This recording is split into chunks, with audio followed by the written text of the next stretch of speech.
Sorry for the wait. Hello, hello.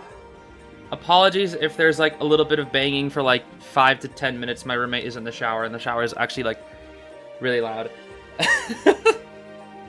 Anyways, so I know today's a Monday, but the reason why I'm streaming, I think I saw a few comments about it already, is because there's that tournament tomorrow. The Just Casual Have Fun tournament that I'm going to be co-commentating. So that's the reason why we're streaming today, because I did want to do a little bit of Hunter ranks. No Zeez buff. I wouldn't say that. But I'm going to take today a little bit slow because I wanted to chat about something here from the start. And I was thinking about this like the past couple of days. Or I guess it's like always on my mind, I should say. Also, thank you, Jade, for the $5. Really tired after a long work day. Glad I can finally catch a stream early. Much love. Thank you so much. Oh my gosh. And Noel as well. More funds for Persona 5 crossover. Also, 86 violinists. Congratulations. Oh my gosh. A badge. That's tough to get. Especially for Vio. Oh my gosh. That character's hard. But anyways. So I've vocalized how much I wanted to improve at like IDV a lot recently, right? So especially like last season, because last season I tried really hard in ranks, right? I was pretty close to champion. I think I was like Ali 2 with like 4 stars or something. How do I go to the thing? Is it here? Yeah. I barely was able to make it to dragon last season. And I think there was like some nice improvements there. But I'm still not in the position where I want to be, right? So I guess the biggest thing that I'm looking at right now is more of like a mindset change. Cause I don't know, I've been seeing a lot of just comments about or I guess it's more like criticism about how a lot more of my videos feature just me being upset or being like complaining a lot when I lose. I remember a lot of them are just like, yo, why do you keep complaining? Just admit that you're bad, bro. You always have an excuse for everything. And I was like, dang, they're kind of right. I mean, not in the sense that I like completely agree, but like they have a point. And it's not something that I'm happy about either, right? I don't like that I complain a lot. But it feels almost as if like the reason behind it is that I just have very high expectations for what I should be able to do, and I'm consistently underperforming to myself. I feel like every time I do a bad kite, more than I let my team down, which is what is important, but I'm letting myself down, right? Because as somebody who plays this game a lot, and I watch tournaments, and I try to get better at the game, and I see myself do like a 20-second kite versus a Percy, I get really upset with myself. And every time I move on to a next match, that snowballs and snowballs and snowballs. And when I see those comments, it snowballs even more. And it just leads to an endless cycle of me just getting more and more upset at myself.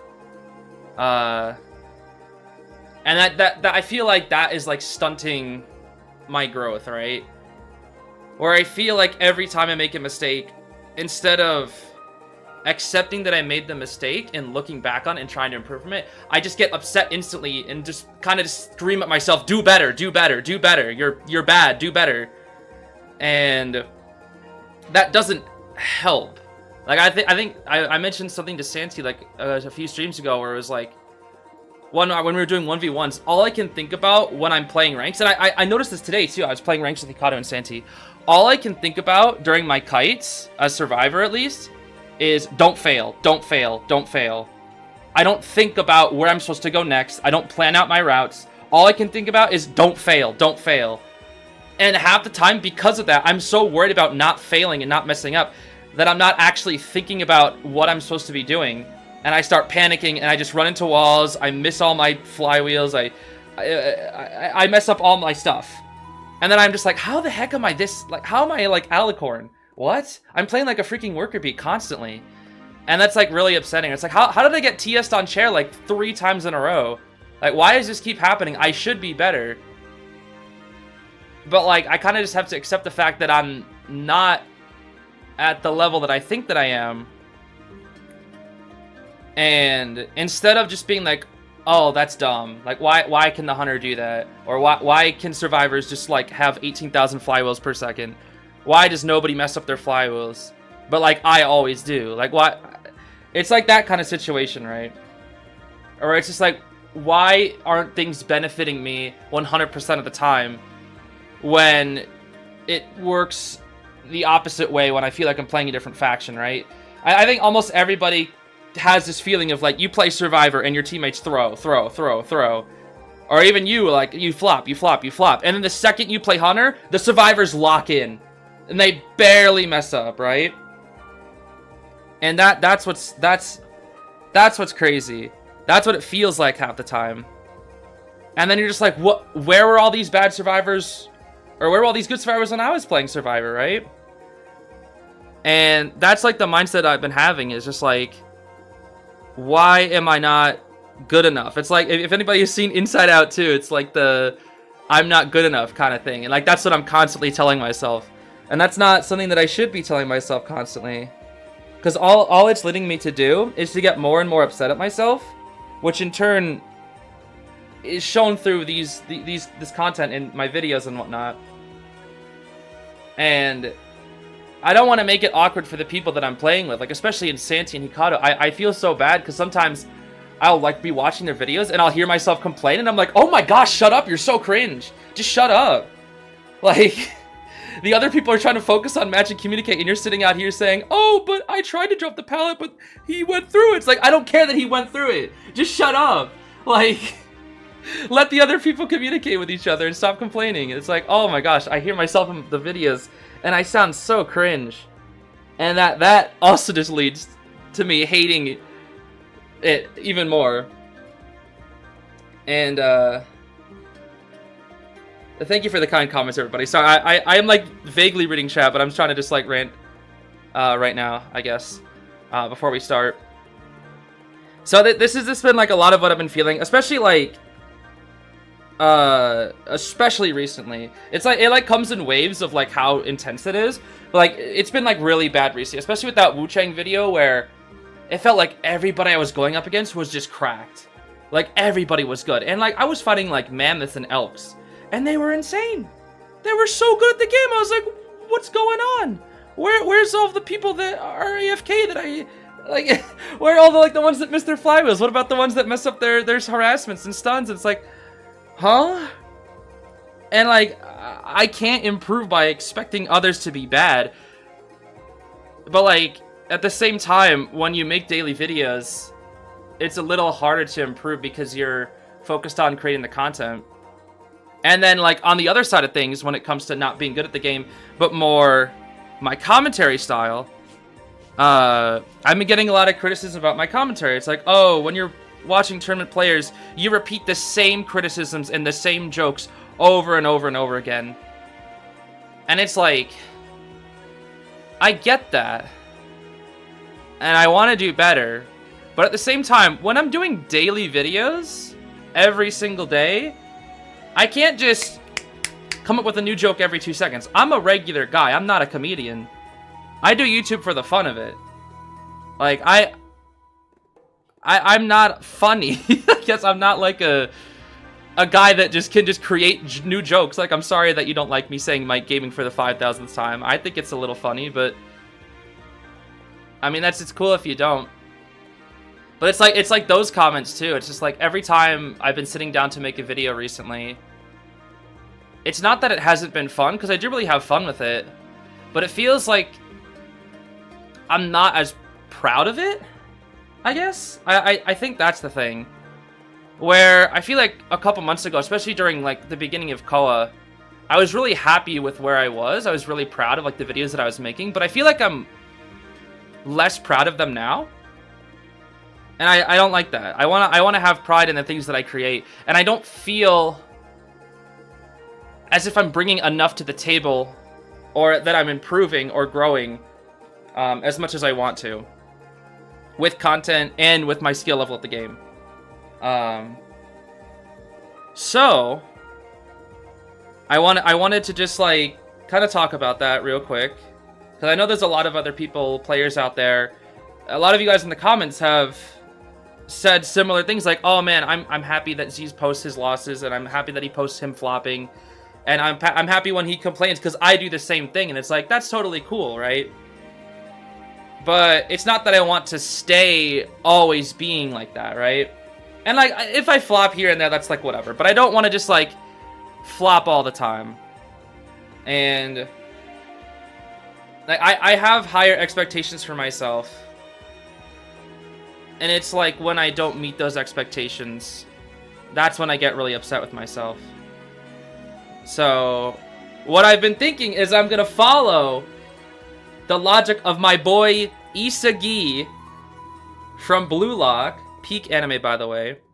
For those who haven't seen it, Isagi is like a mediocre soccer player, right? He wants to become the best striker, which is like the guy who scores in soccer or whatever. So anyway, I know I know this is silly, but let me let me talk. Blue locking in. Anyway, for those who haven't seen Blue Lock, this character starts off as like the worst guy on the team. Like he's like mid. He's mid. He has no special, like everybody's got like a ability, I guess here, that makes them cool, right? Like that like shows how good they are. And like I see that in like the people that I play with, right? Like for example, when I play with Santi and Hikaru, Santi has amazing game sense, and he's a really, really good harasser. Hikaru, really good kiter. And like I can say that about like just a lot of other people that I play with, or just like other players that I've seen before. Like I've been watching a lot of like Sprinter streams, and all I can see is like, okay, this guy's just good at everything. And like I feel like I relate to this character Isagi at the beginning of his journey, where he's just kind of mid, right? But he has the tools to improve. Like they're all there. He just has to figure out a way to put it together. And anyway, I don't know if there's like a, I don't know if it's gonna show up if I say puzzle pieces. But basically, what he does, there's like a visual thing. Yeah, this is a good example. He doesn't actually fall into pieces. This is just like a metaphorical thing. But basically what this character does is that every game that he plays, when there's like a lot of things on the line, he says, okay, here's what I'm going to do. I'm going to erase everything that I know and rebuild myself from zero every single match. And so like, that's what I kind of want to do, right? Where it's just like, maybe not so much like to the intensive level of Isagi here, but in the sense that I don't want to just be like, oh, that's broken. Instead, I need to say, they made a good play. What am I on? I'm doing a mindset change here. It's all about the mindset. Instead of complaining, oh my gosh, I'm so bad, I flopped. Well, yeah, maybe a good amount of that is true. I should be saying, oh, the hunter is just good.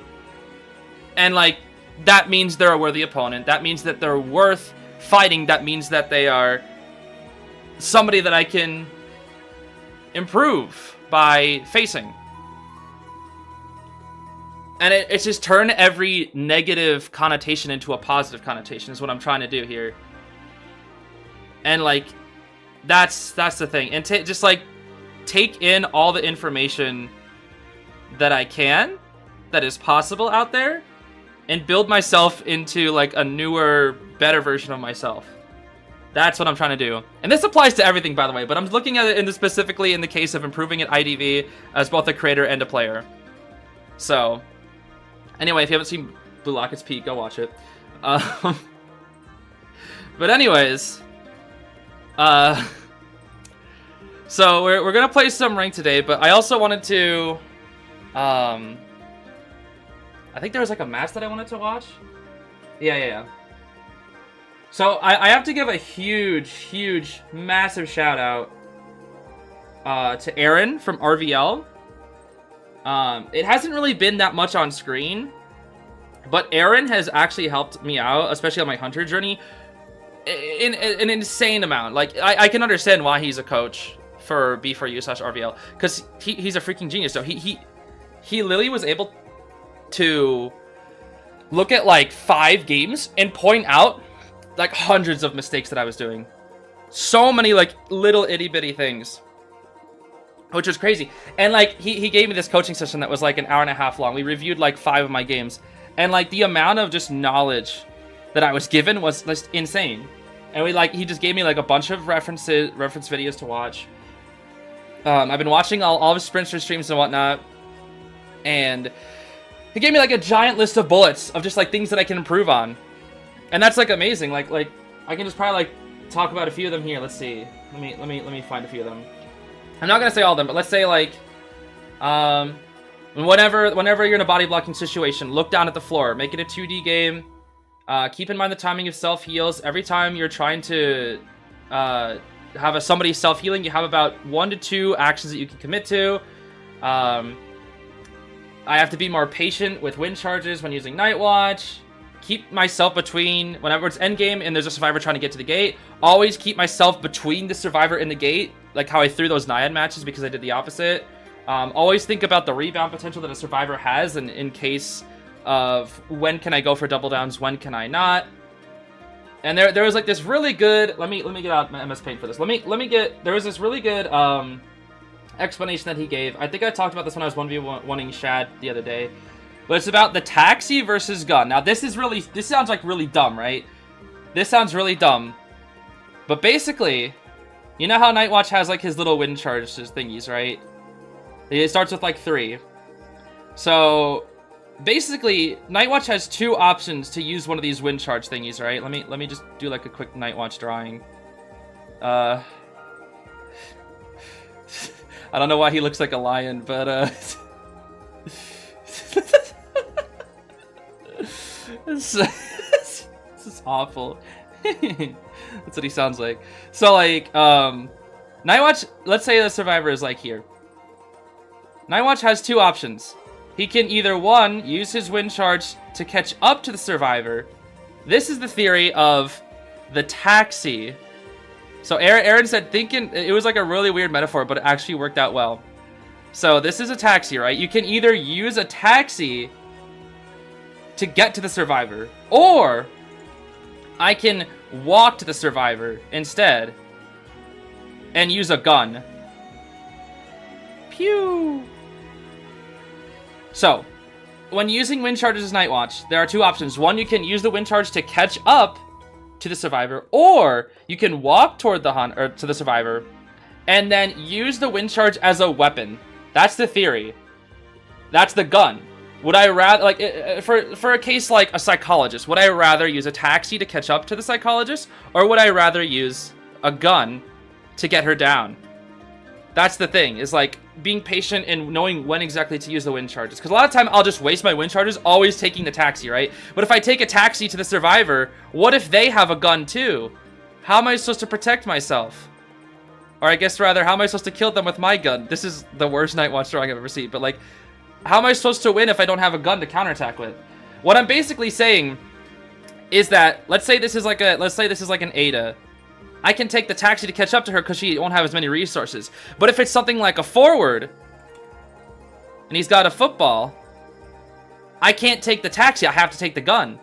Because dude's gonna freaking use his football to either stun me, or like run away, or like use a flywheel. Like, he's gonna have all these resources. So that's the thing. Like, I have to know when to use the wind charge and in what way. It's all about when, but how as well. That's the theory. You are so smart. This is all Aaron, by the way. This isn't me. This is just the theory. It's like, taxi, if I get up to that. But the thing is, if I take the taxi, I don't have the gun because of the wind charges. That's why it's so important to keep track of the wind charges. It's all about resource management. Which is why I think I need to play more Ripper, and I think I need to play more Soul Weaver, because Ripper teaches you patience, and Soul Weaver teaches you how to manage your resources. And I think by playing Ripper and Soul Weaver, just like chilling with them a little bit more, I can be a better Night Watch player. Because that would teach me 2 things: patience and resource management. So that's like the theory behind the taxi and the gun kind of thing. And that's a lot of the stuff that Aaron was teaching me. A lot of other little things as well. But that was like one of the biggest things that I really thought about it. And also just like not spamming my wind just so that I can get more wind charges. Sometimes I have to go like 15 seconds without using my wind if I can use the taxi and then the wind, like the actual wind ability to catch up to them and hit them, as opposed to just getting the wind charges, but then I have no wind to actually pull them back with, because it's better to use the wind ability as a gun as opposed to not having it be on cooldown and then catching up with the taxi only for them to get behind a pallet or them use an item, something like that. So that's kind of what we're gonna go in with. But I wanted to watch one match here real quick. I think I still have it. Let me see. Where was it? I think this is it. Okay. So this was a match that I thought was kind of cool. Obviously, I don't know why Weeping Clown is here. This is before his buffs. This is like from 7 months ago from IJ or IVL.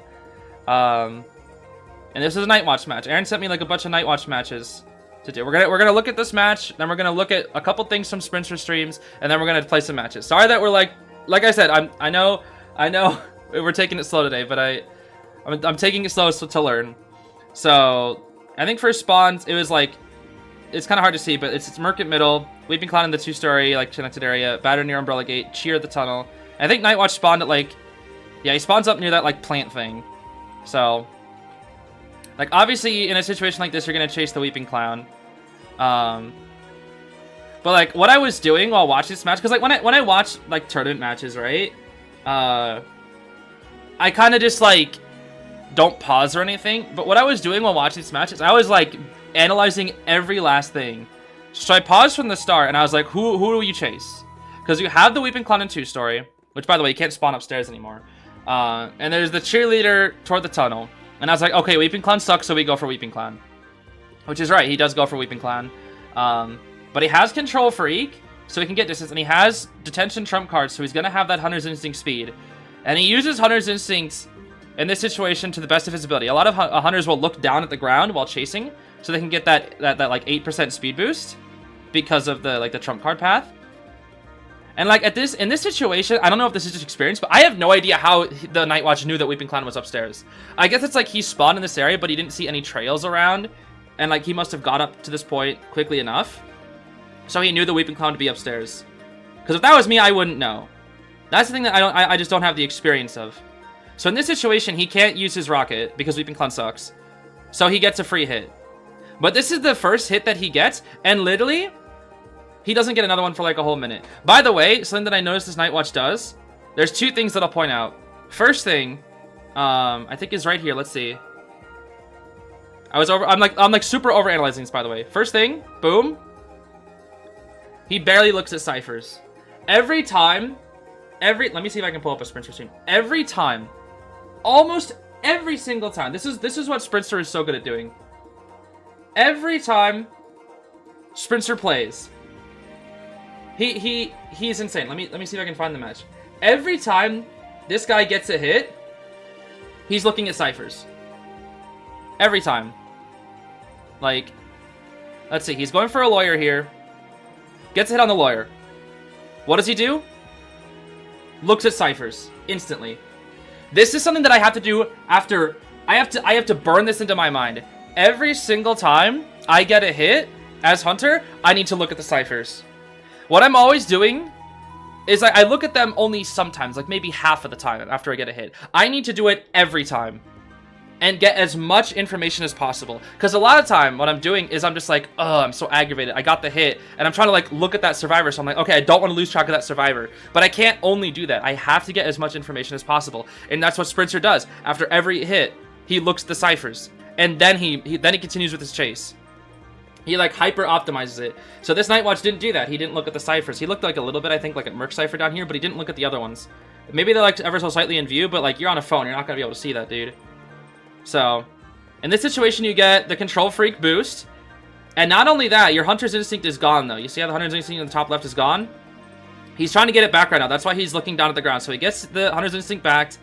But I think, like, because he looked up for 1 second and the mercenary was right there, he lost the Hunter's Instinct. But he's still looking down to get that. And now you see that it's back. The top left's back, so he gets a bit of a speed boost here, 8%. But because he's looking down, he doesn't realize, boom, the batter harasses him.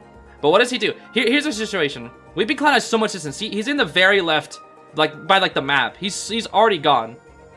But what the Night Watch does, what I think was good, he breaks the ball, but he doesn't just break the... If it was me, if this was my Night Watch, what I would do right here is I would break the ball and I wouldn't be turning my camera. I would be breaking the ball and then looking at the batter and being like, please don't harass me anymore. But what XC does differently is he breaks the ball and is like, okay, where did the Weeping Clown go? Because you see the trail is still there. So he continues to go after the Weeping Clown. And now you know, because if you look over here, you see the cheerleader is now cheering for him. So you know that the cheerleader got off her cipher because she's continuously cheering for the Weeping Clown. And it's like, okay, well, which way would they go? They don't want to go back toward the Night Watch, obviously. So they can go up forward, but they wouldn't have enough distance to go up and forward. So they had to go to the left. So he does go to the left here. And I think there's like some faint trail marks as well. So he's going to use a bit of a taxi wind walk here. Because he wants to catch up. And he did pick right, so he spots out the trail. And cheerleader and Weeping Clown are both here. But he can't really get to Weeping Clown because he's upstairs. So I think he switches targets to the cheerleader here. Yeah, this is when he switches targets to the cheerleader. But he has a lot of wind charges right now. Cheerleader uses beep beep, and she has knee jerk, so she's getting a stupid amount of distance. But now it just comes down to like, oh, pallet mind game, which cheerleader makes a really good play right here. She makes it look like she's gonna vault the pallet, so Night Watch stops using his wind and swings. But it doesn't hit because Night Watch is trash. I mean, his hitbox is in the game, and cheerleader made a really good play. That's the thing, because if that was me right there, what I'd be saying in that exact moment is, that's crazy, or why didn't that hit? But instead, like, I wouldn't say, oh, that cheerleader did a good bait. I'd be like, oh my gosh, I'm mad that didn't hit, because I wanted that to hit, because I want my first presence ability. So she uses a second beep beep here, and like, she actually gets like an insane amount of distance, I think, not now, but a little bit later. But at this point, it comes down to a mind game, and she's smart, she's patient, and doesn't vault it. This is pre-nerf cheerleader, so her beep beeps are charged faster. But she gets some distance from the knee jerk here. And this is all just like pretty simple stuff. Merc gets off the cipher. And he tries to hit the Merc, but he's hiding behind the pallet. But then she goes down. And honestly, like, the second the kite began, the cheerleader didn't even kite for like an insanely long amount of time. And I think from the survivor perspective, I have to understand this as well. Like, the cheerleader made some good plays, but she did everything that she could. Because this game is designed in a way where you're not supposed to be able to 5-cipher kite. You really aren't. Like, unless you're just, like, very consistently outplaying, you're not going to 5-cipher kite. And you're not going to get, like, even insane level kites. Especially on a map like Chinatown. Which is, like, something that I have to think about as a survivor player as well. Where I can't beat myself up when I know that there's nothing I could have done differently. Maybe when there's something I could have, yes. But a lot of times I feel like I get mad dying when I should have died. Like, that's the thing. It's like I always, whenever I'm playing Survivor, I just always feel like, oh, I probably could have done something differently there. But I feel like maybe a good chunk of the time, there probably wasn't. Because sometimes I play a lot of Psychologist, and a lot of the times when all I have is knee-jerk reflex, I kind of just have to die, because that's kind of Psychologist's whole gimmick, is that she's not the greatest kiter in the world, but she's a damage sponge, so she just goes on for longer. So that's the kind of just fundamentals, or I guess mindset that I need to have for Survivor as well, because like the cheerleader didn't even kite for that long, despite it feeling like she sort of did. So now, I think a lot of this is just like camping. He's just looking at ciphers, which is fine. We can probably just skip past a little. I think the mercenary comes in and he swings at him, but doesn't get the TS or anything. Not that he was even close to doing so. And I think I remember this is where I was like, okay, so this is just a guaranteed win. So he gets full presence off the cheerleader here. But here's what I really liked. He knows the batter is still in this area, right? Because I think the batter, he like just popped the cipher or something? Like, yeah, he knows the batter recently popped the cipher. So he knows where everybody is. He's paying attention. He knows the batter is in that area, right? When the mercenary comes to the rescue, he's like, okay, there's a good chance if the cheerleader is running in this direction that she's running toward the harasser. And this is not something that I would think of, because you can instantly tell that XC knows this. For me, I would only be looking at the cheerleader here. But you know what XC does? It's turning the camera. Looking. Not see how the camera isn't even facing the cheerleader? It's looking because he knows that's where the batter is coming from. That's the kind of game sense that I want to have. Because he knows. And he's constantly looking. He hasn't even seen him yet. He has not even seen the batter, but he's still looking because he knows. He knows. And then eventually, it pays off because he realized, oh, he's there. He thought, at this point, now he has confirmation that the batter is there. And, like, if that was me, I would never have known. I would have been looking at the cheerleader, I would have picked her up, and I would have, like, the batter would have came out of nowhere, and then she would have been harassed, and I probably would have swung, but she probably would have had enough distance, and yeah. That's what I mean. Like, I would not have this level of, like, game sense. So, dealing with batter as well. Obviously, in this case, he has full presence, so it's a lot easier. But I struggle with dealing with batter. It's been more specifically in the early game, but XC makes very short work of this batter. I think I'll just, like, play the clip. Because he gets hit. And he breaks the ball, first and foremost, because he already broke one. He hears the vault. And then he goes for the big wind charge, waits to the flywheel, hits the batter. And then I think at this point, yeah, he dashes back knowing that he has enough distance now. And that the batter can't harass him. And then there's another good play right here. Look at this. He makes it very... Look at that. It looked like he was just gonna completely ignore the batter. But at the last second, he turned and hit him. Look at that. Because he's just like... His body's facing toward the stairs. And then... Look at that. Like, that was such a good play. And, like, yeah, I feel like if that was me, it just wouldn't have worked. But it's like... I don't know how he was able to do that. But he just did. Like, he didn't make it clear that was his goal. It made it clear that he was playing reserved, when in actuality, he was just like, bye-bye. And then at this point, it's a good position because he has the cheerleader in basement, and the batter is down, and 2 people are injured. So in a situation like this, if I'm the hunter, let's say, you know, in some miraculous situation, I have a situation like this because I played well. I would be like, okay, I win. Because I get the batter in the basement. And the cheerleader's gonna be dead soon. Like, you look at a position like this, and you're like, this is a win. But you gotta remember that this game is, it's a game, alright. And there's always chances for comeback, so... He's looking around, gets some information before chairing the batter, looking to see where people are.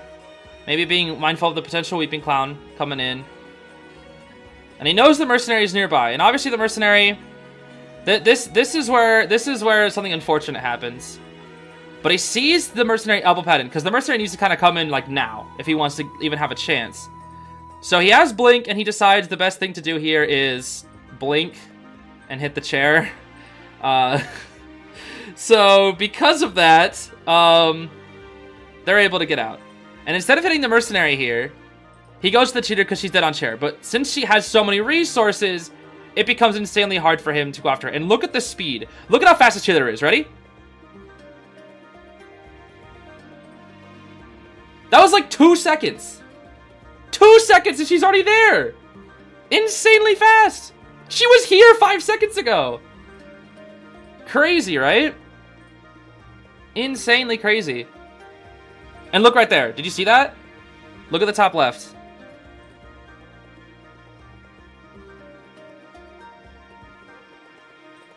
That's it. That's not right. This is what Aaron said I have a huge problem with. So whenever Night Watch uses a wind, he gets 5 seconds of a speed boost. But you see what this Night Watch is doing? Look at it carefully. He's overwriting it. How do this hunters not lose it? I don't know. Survivors are broken. But you see how he had an entire second. He had an entire second left of Windwalk. Right here. He had an entire, like, second point, like 1.25 seconds of Windwalk left. And he decided, let me overwrite it.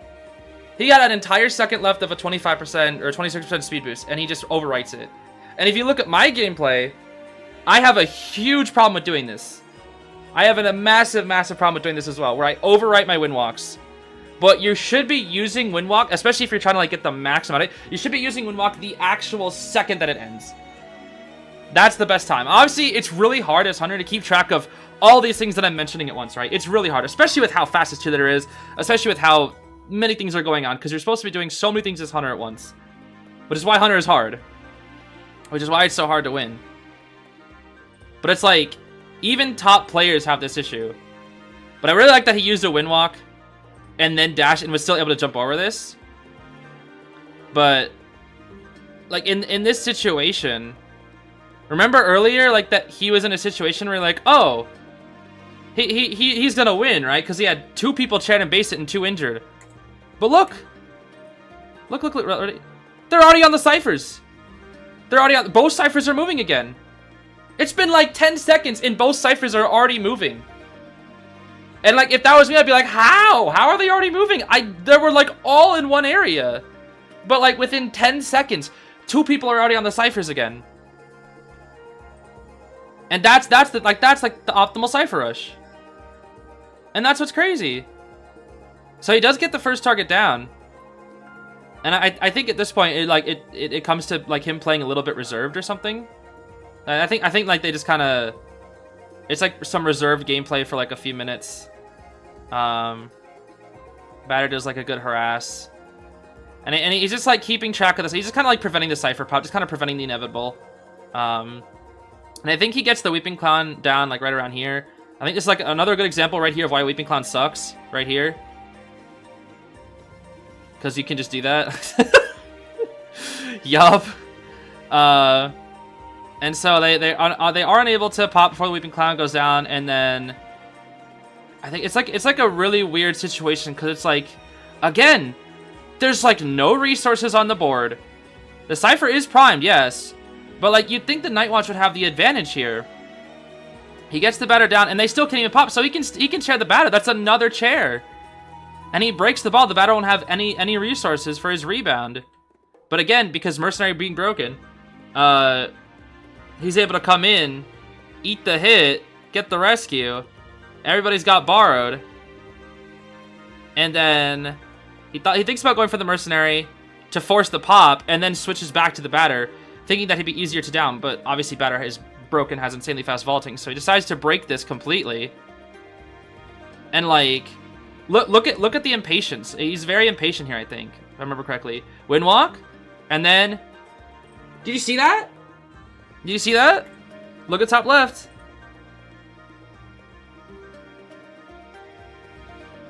He just wasted half a wind walk. He had 2 more over 2 seconds of wind walk left, and he overrode it because he got impatient. And like, I'm not saying that because of that he lost or anything.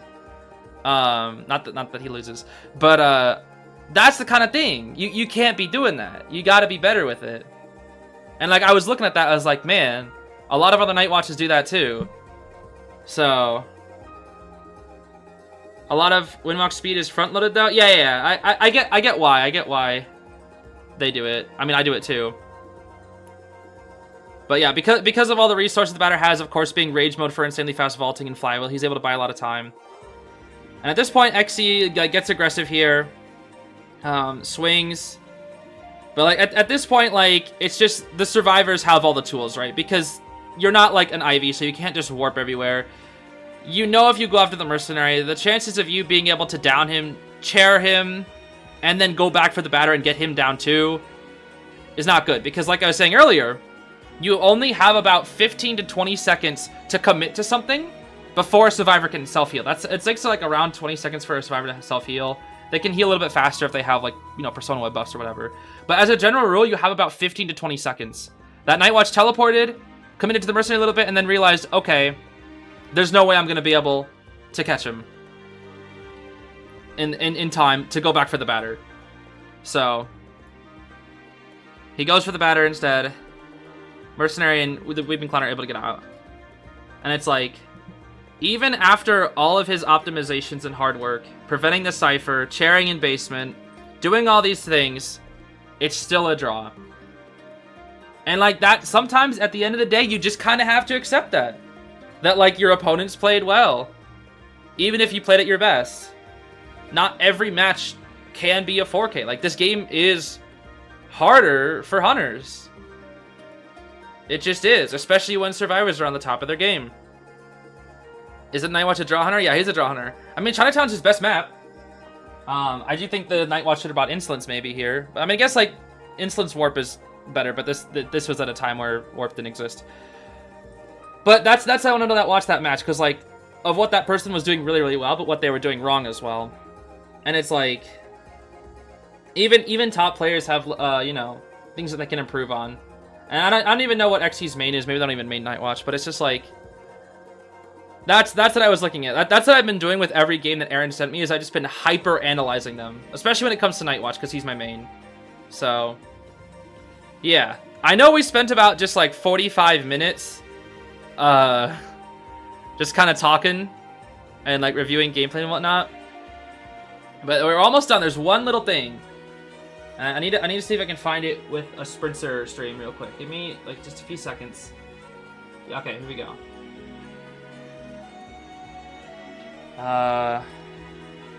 Oh, never mind. Hold on. I think it's just another other stream. So what Sprinter does, this is something that I have to do too. What Sprinter does is how he plays around pallets is so good. I'm trying to find this Nightwatch on, like, I think he played Nightwatch on Arms Factory. He's been playing Nightwatch recently, which I was like really happy about. But there was like this one particular match where it was like Nightwatch on Arms Factory or something. And it's the way that he like respects pallets, but like doesn't fear them. I don't really know how to describe it other than that. So sorry, just give me like a couple more seconds. I'm trying to find it. Let's see. Is this it? Sorry, I know this is taking a minute. Dude, I swear he played like a ton of Nightwatch. I don't know why it's not showing up on his stream. Okay, well, whatever. I'm just gonna like find just a random match then. Let's do this. And maybe like as an Ann, it'll be better. No, Ann can't do Palmine Gibbs. Okay, he's playing like Waxars and Ann. These are like terrible examples. Hold on. Oh, this is taking forever, bro. I am so sorry. Trust me, it's gonna be worth it once I actually find like a match where he's playing Nightwatch. Bro, I know you were playing Nightwatch. Where? Oh my gosh. Okay, I think it's this one. I think this is the one that I was talking about. Sorry for the wait. Oh boy. Okay, so it's how he deals with pallets.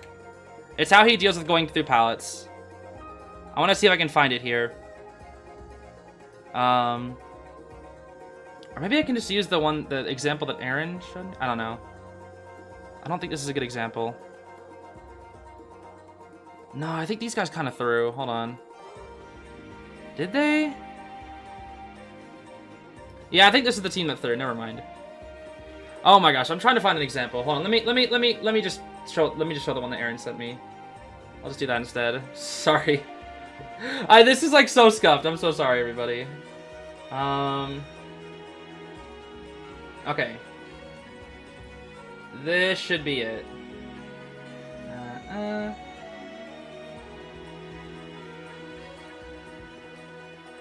Okay.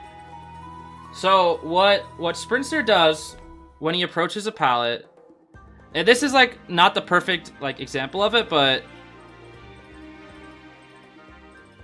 it's like he stands next to it and like waits, but I guarantee you, like, yeah, he mixes it up obviously, but he does this weird thing where he like approaches as close to the pallet as he possibly can be, and then he like it looks like the character twitches ever so slightly, and then he just passes through it. Like, he only twitches like at the, I don't know how to describe it other than like twitching, but it's like he shakes at that pallet like right next to it for like a very minuscule amount of time, and then passes right through it. And I swear, like, there was like a great example I was watching it, but that's what he was doing with pallets, and it's like he was just stopping ever so slightly before it, wiggling at them ever so slightly, and then just passing right through it. It was like he was respecting every pallet, but at the same time, still moving at a really fast rate, whereas I will like sit at a pallet for like a whole second or something. So unfortunately, I couldn't find like the perfect example of it. But we're just gonna get into a match. So Yeah, I know that was a lot, and I apologize for that. That was like almost like a whole hour of ranks wasted. But that's what I've been thinking about recently. So instead of just always, it's just a lot of like specific things when it comes to playing, and also mindset. This is Arms Factory, so I do have to bring confined space. And there is a perfumer. I'm not a big fan of perfumer, but at the moment there's no dedicated rescuer. Okay. Let's do this. Someone's trying to cancel me on TikTok. Dude, someone's trying to cancel me on TikTok like every other week. That's why I don't use TikTok. People there are like really mean.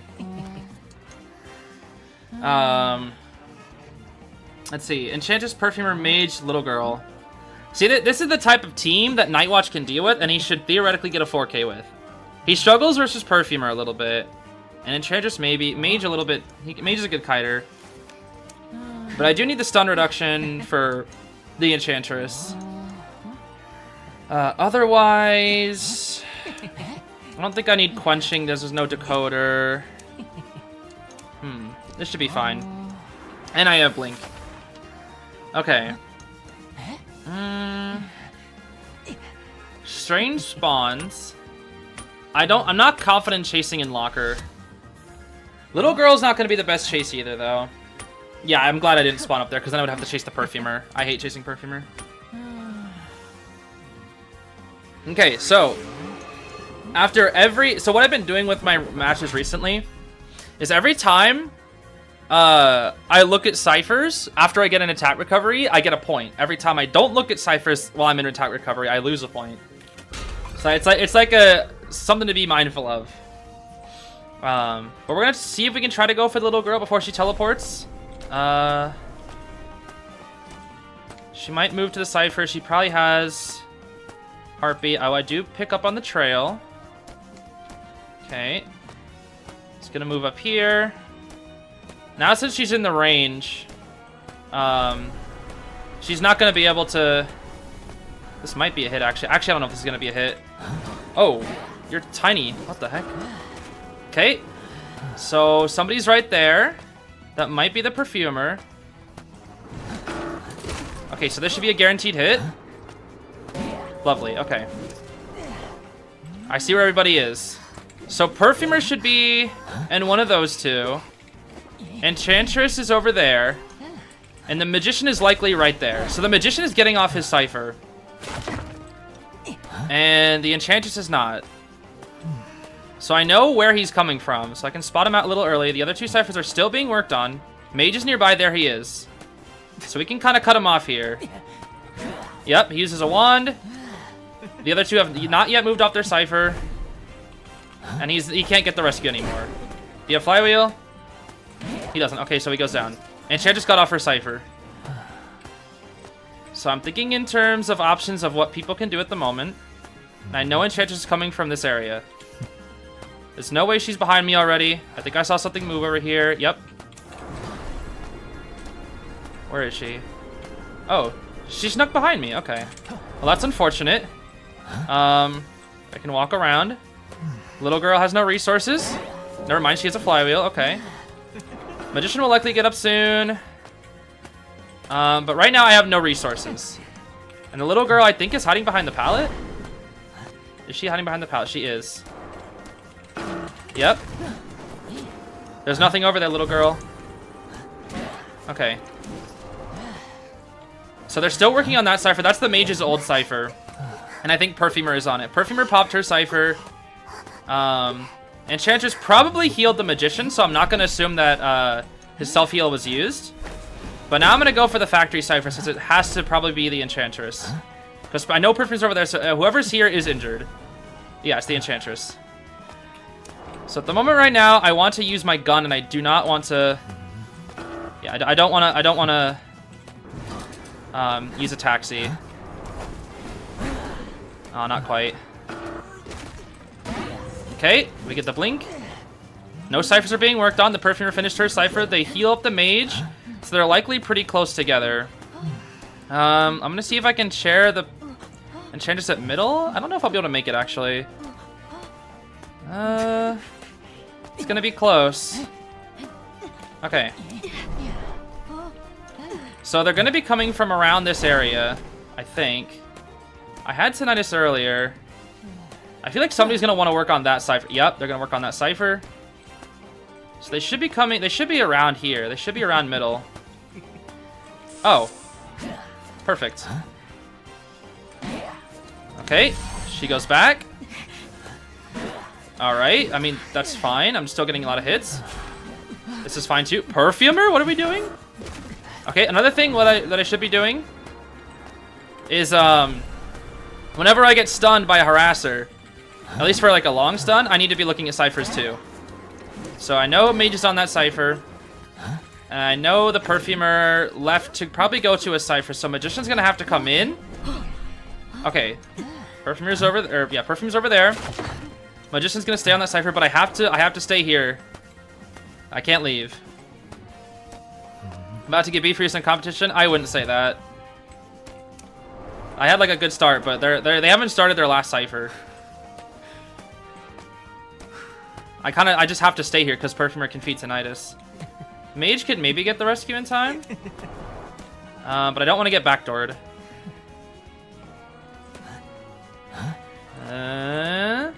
Okay, the Enchantress dies. But the last three ciphers are over here. Okay, there's the Perfumer. Ah, I thought I'd be able to get her in time. Okay, that's unfortunate. Happens. Oh! She messed up. Okay. And in a situation like this, we take the win. We don't get greedy. We take the win. The Magician has only recently started the middle cipher, so it should not be that far along. It's probably like sitting at 30 right now, but I'm still gonna go for him because there's no reason not to. He's left the cipher. He's probably moving toward factory, if I'm gonna guess. I would move towards factory if I'm the mage. Maybe he's sneaking around. Oh? No? Still have tinnitus. Ah. He's here.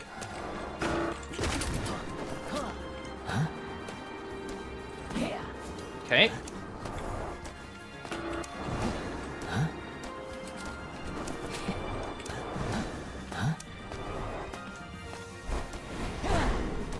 Faster than I thought. That's funny. Okay. That's fine, that's fine.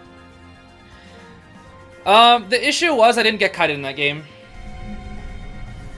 See, like, that's the type of games that I can win in the mid-tier, but that's because the little girl had a bad kite. That was the only reason why. The thing is, I need to be able to keep that level of composure even when I get kited. That's what I need to do. Now play Wu-Chang? I don't know. But that's the kind of thought process that I need to keep for the entire game. And I need to keep the composure. So on a map like Lakeside, I take this. I need trump card. Nightwatch gets draws on Lakeside.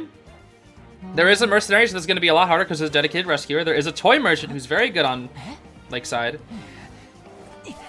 And there's always a perfumer and a composer. So the best that Nightwatch can get against a comp like this is probably a draw. Let's see. Coordinator.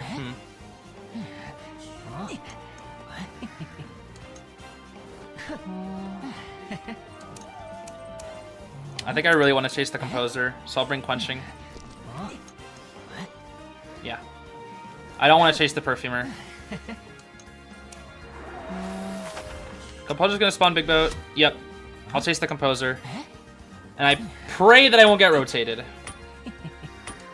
Because the composer can rotate me pretty hard, but that's what quenching effect is for. And if I can get quenching effect, with 3 wind stacks plus blink, I can get him down in like 20 seconds. But if I find him early, then I won't need to. Straight line gaming? Yup. Straight line gaming.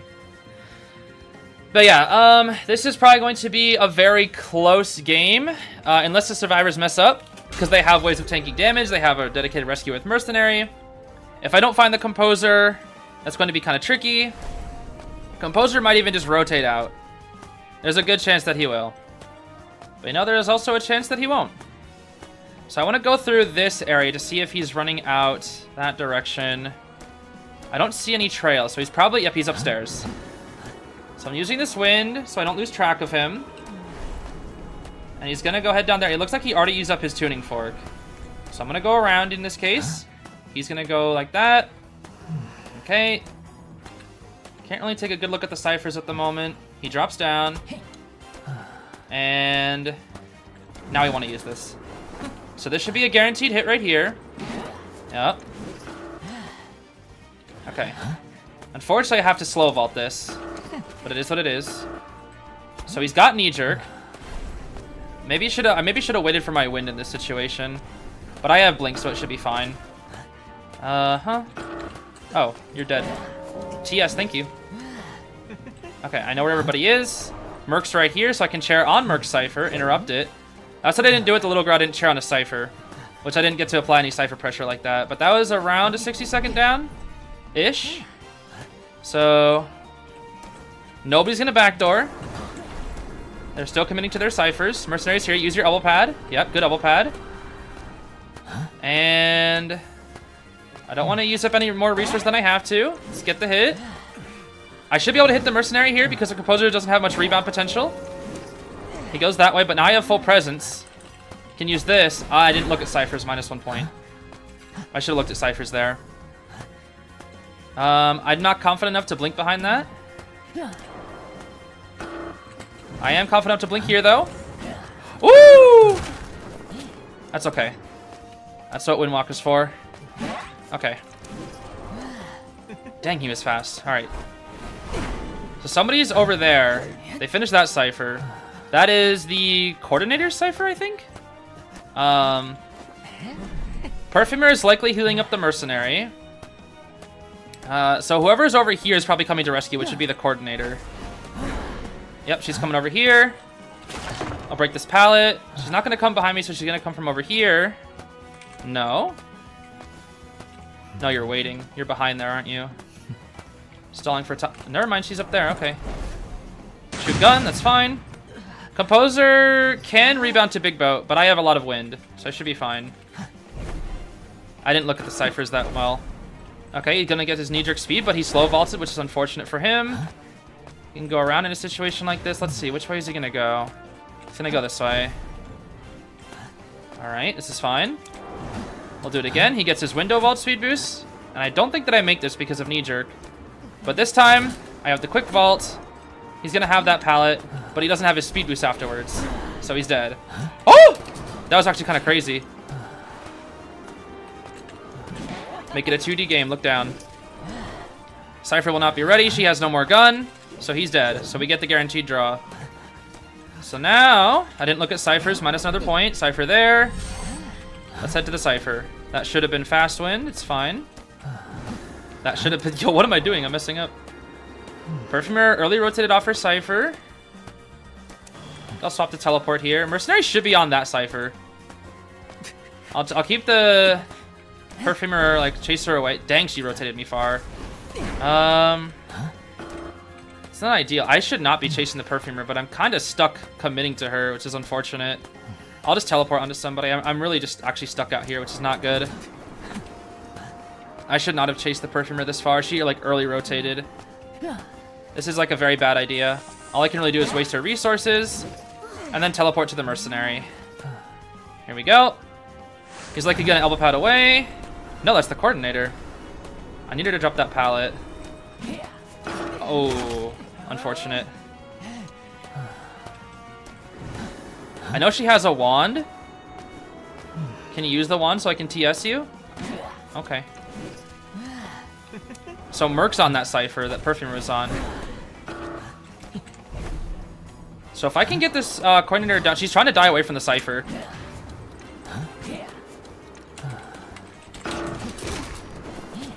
So she's gonna use her decoy here because there's no more risk of TS. Never mind, okay.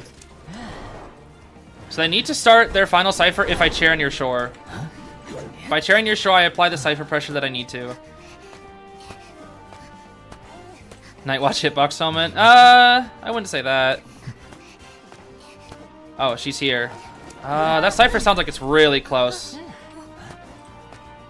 Yeah, it's primed. Okay. In this situation, I get all my resources and wait. Actually, no. I can't wait. If I wait, then they get pre-positioned on the gate. Dang. So many resources. Okay. Yeah, this is a draw. This coordinator's kiting well. Okay. I see where the perfumer is going, though. And the mercenary, I think, that went that way, so I actually think I can win this. But not yet. I wait for a little bit. I'm not gonna teleport. I'll risk it. I'll keep it in mind.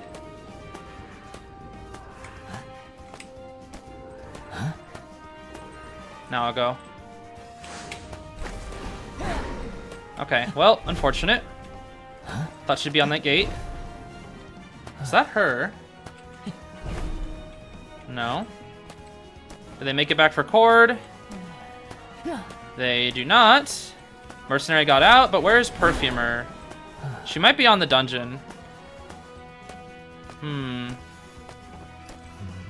Ah, there's the dungeon. I think she got out there. Unfortunate.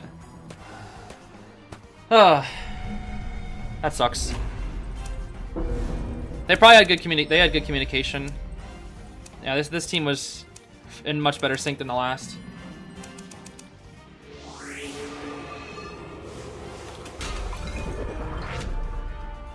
That's what I mean. Against a comp like that, it's tough. That perfumer rotated really far away from the cipher and wasted so much time. And I guess I could have sworn because the coordinator, that cipher was moving. So did the mercenary and coordinator switch positions? Like, I kind of want to know. Hold on. Let me download this. I'm kind of curious. This is the kind of thing that I need to like recognize. Hold on, where do I find this again? Oh, here. Alright, because the coordinator was like trying to body block for the composer. That's the thing. But that cipher, I swear, was moving. Let's see here. I don't think I played bad this game. I could have played better, but I don't think I played bad. Like missing that blink was unfortunate. I should have waited. Okay. So at this position, no, the mercenary isn't there. Where is he?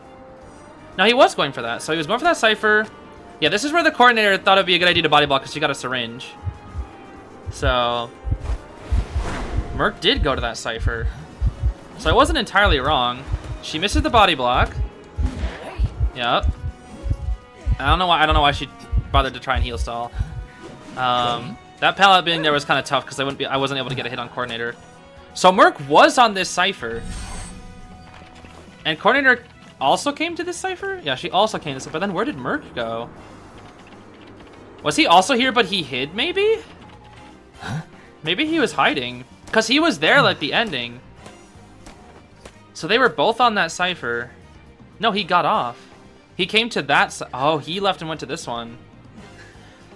So they did trade places. That's what it was. Okay. I thought coordinator, because she was closer to this one, I thought she'd go for this. But that's the issue. That's the difference. I think that's the issue. What I failed to do when I was sharing the composer was look at the coordinator's location. I was too busy focusing on the fact that the composer was dead. And I wasn't focusing on where they were going.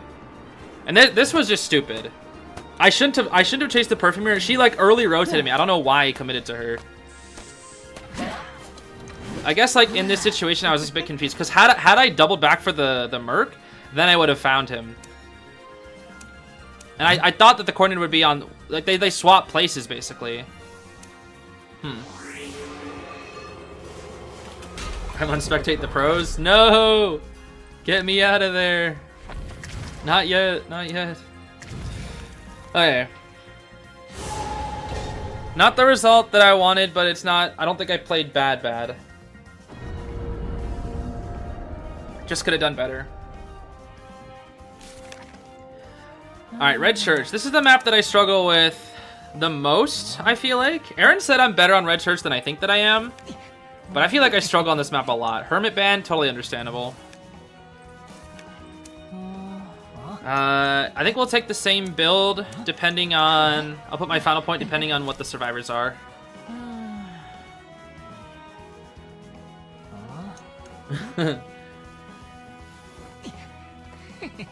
Right there at the perfume, you could have easily got a hit not within the perfume time by typhooning them back.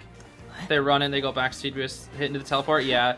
No, I'm really bad about... Oh, there's a composer. I guess I'll have to bring it again. And there's a lure. Heck yeah, I'm bringing quenching effect. Double decoder. Oh, and there's a wildling. Yeah, this is going to be tough for me. Nope, wait. Okay. Embalmer. Yeah, this is tough. Wildling there to harass, which I honestly don't really know how to deal with this Night Watch. Ideally, I would bring fast pickup balloon, but I don't have space for it. Unless I were to bring confined, which... Nah. I don't think I can chase the lawyer first. Lawyer will probably spawn Shack, but... The Embalmer will likely spawn... Top, like, to the left of me or above me, right? Lawyer middle. Okay, I'll chase the Embalmer. I think I chase the Embalmer. He gets double tied. Well, then again, he gets double tied because he gets Coffin and then he gets Pumbaa. But I can't chase the Lawyer and I can't chase the Wildling because Lawyer's gonna rotate, Wildling's gonna use Boar, and Cheerleader's too far, and she has a slower decoding speed. So I think the best chase target, unfortunately, is just the Embalmer. So we worked that out at least. That's a start. I also have to keep in mind that I do have Hunter's Instinct, so I can get like a little bit of a bonus speed if I really want to. Oh, what are you doing here? Yo, because if that was me, that maybe would have been TS. Okay, he does have Knee Jerk. He does have Knee Jerk, let's remember this. So at the moment right now, I can't do anything. He's gonna probably vault back through? No, he doesn't. Okay, he used up both of his speed boosts, meaning that he should... Oh, he slow vaulted. He should be dead here? Yes, sir. Okay. Lawyer mid, Wildling there, Cheer there. Okay, they're all decoding where they spawned. And I can't really pressure down a Cypher too well, because he's kind of just away from them. But I can go right here, and I'll keep that pallet up so they can mind game around it. Pumbaa has not got off his Cypher yet. Cheerleader has not got off her Cypher. Pumbaa needs to get... Okay, I'm gonna pressure the Lawyer here. Pumbaa got off his Cypher. Okay, he's coming in. I know you're coming from. Lawyer's still on his.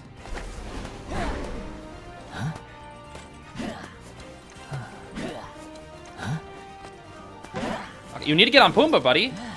You're not going to make that rescue if you don't. Hello? It's after half already. I don't know what this Wildling's doing. Okay, the cheerleader came in. I need to get this Embalmer. Okay. So I have about 15 seconds to commit to this cheerleader now. 3, 4, 5, 6, 7, 8, 9. That's good enough. I want to kill the dead on chair character. I know where Wildling is dead. He's near graveyard. Cheerleader's going to go heal him up, so he's not going to waste his self-heal. Lawyer popped middle, and he's going to now... He's working on that Cypher. Okay. Lawyer's at reception. I don't want to chase the Pumbaa. Where did the... I mean, I guess I could blink down him, actually. No, okay. He got on board. I see where the cheerleader is, though. She's behind me. I'll go for the cheerleader. Let me keep my gun, though. Wildling kind of through just a little bit. Where'd she go? I think cheerleader's going for her old Cypher. Or she's still in this area. I think she's hiding.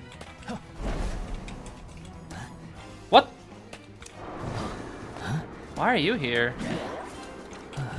Wait, I can just kill you. Okay.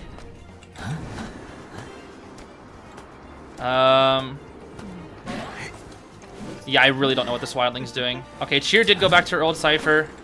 She got a lot of distance, dang. That's kind of crazy. Okay, well, we can apply pressure to the cheerleader, so the lawyer's gonna have to get off his cipher and come in and rescue. Because I'll chair the wildling over here. Cheer, okay, she does pop her cipher. Tell me I'm able to make it. Oh, that sucks. That sucks, that sucks, that sucks. I really thought I'd be able to make it, huh? He's still dead, though, but... Oh, wait! Yo, Nightwatch is broken. Nightwatch is broken. Okay, unfortunately, this guy can rebound pretty well. And all the ciphers are on this side of the map. Does this wildling have max struggle, by the way? That's kind of crazy. Okay, this is the cheerleader.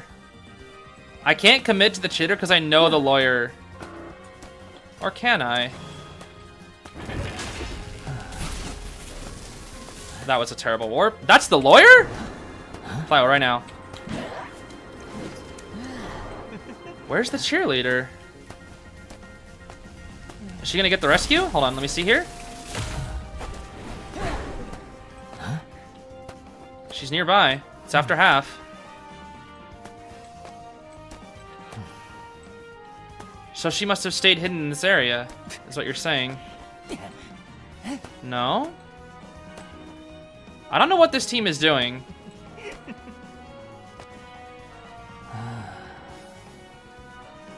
Are they healing? Okay, I don't know what's going on. They are healing. So they're over here. They... No. Oh, lawyer must have got a syringe. Are you setting up walls, bro? What's going on? Oh! There you are, Lily. Beep beep right now? You're gonna have to use a second one. Yep. And now you're dead. Flywheel? Okay. Well, I get my win by cheering the cheerleader, and it doesn't really matter where the lawyer is, honestly. He can go for dungeon. I'm too lazy to make this a 4K. I don't wanna bleed out for 3 minutes. Yeah, lawyers can get dungeon, honestly.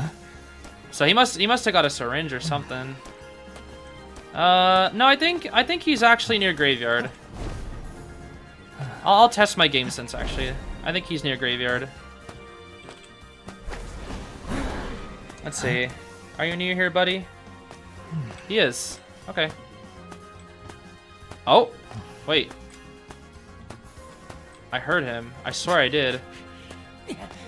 Ah, he's opening the chest. That's what I heard.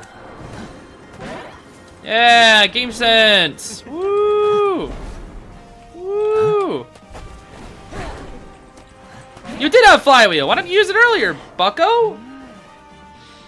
I'll take it. I don't know what that wildling was doing, though. That wildling was, interesting. He was interesting, to say the least.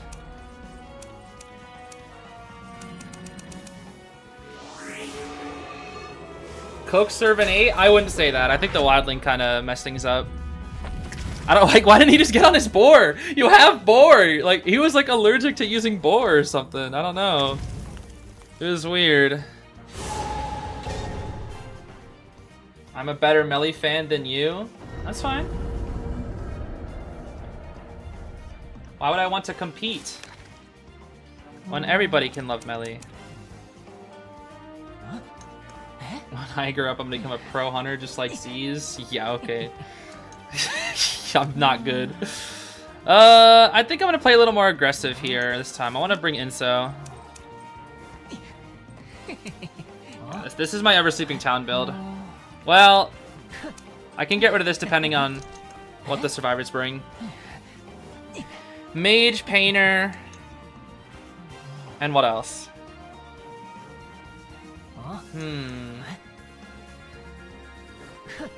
Lucky guys, come on now. Moon Rat, that's quite the name. Toy Merchant. No dedicated rescuer. Never mind. Easiest chase target is going to be the painter. I definitely want to bring that rage, though, because that's definitely going to help for the painter painting and the coordinator gun. But I do need a little bit of pallet break for Ever Sleeping Town, because there's a lot of, like, 2 sets of pallets in Ever Sleeping Town that you can loop around. All you need to do is break one of them, though. As long as Nightwatch breaks one of them, except for in the one near Island, I think. He has to break both. But most of them he can mind game around. You're better than me. You don't torture yourself by playing Antonio for 3 weeks straight? That's crazy. What the... Wait, these are actually not bad spawns. They're baiting me to spawn Corner House, which means their weakest character is right here. Yo, I got baited. That coordinator's there. Coordinator wouldn't be a terrible chase on... Well... No, I should chase the... I should chase the painter. I should chase the painter. I chase the coordinator. She has a long chair time. She has gun. Nah, I chase the painter. Depending on how this game is played, it could be a draw. Coordinator can shoot the gun, get a free rescue. If they have double tied and they use painter, that could be really annoying. I'm gonna move to the right side, right here. So painter can't rotate toward the right to go to graveyard, so he's gonna have to rotate onto his friends. Let's see here. I already don't have tinnitus. So that mean painter, did he already rotate? Painter's there. Yeah, painter's here. He's already rotating though. Never mind, he didn't rotate as far as I thought he did. Okay. Let's see, can I make this a hit? Yes, I can. Okay. I'm gonna try and get aggressive here. Let's see what happens. Painter should be able to drop his painting thanks to his new buff. Oh, painter sucks. Buff painter. Character's trash. Okay. Mage is here. Court is on Island. I didn't look at Cypher's -1. Corner House. Toy Merchant's at Corner House. Mage is gonna try and just wait. I could maybe use Warp to force the earlier rescuer, right? Yeah.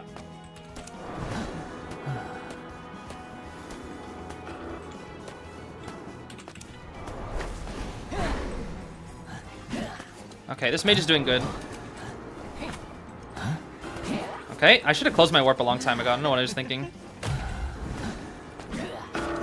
Okay, but I can hop. Is that like a flywheel attempt or something? Okay. Unfortunate. I'm a full presence though, that's good. They haven't popped any ciphers. First ciphers to pop will probably be the Toy Merchants. Yep. No. The coordinators. Did the Toy Merchant get on her cipher late? Well, she should be popping it soon. I'll just dash over it. No, there we go. Okay. Not quite. Oh. What are you doing?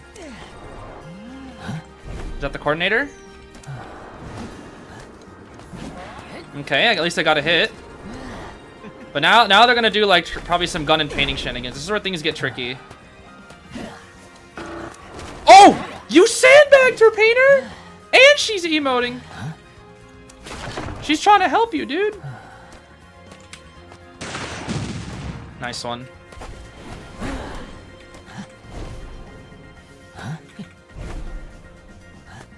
Okay, painter's probably gonna drop his painting sometime soon. I can't really do about it if he drops it like right here. That was good.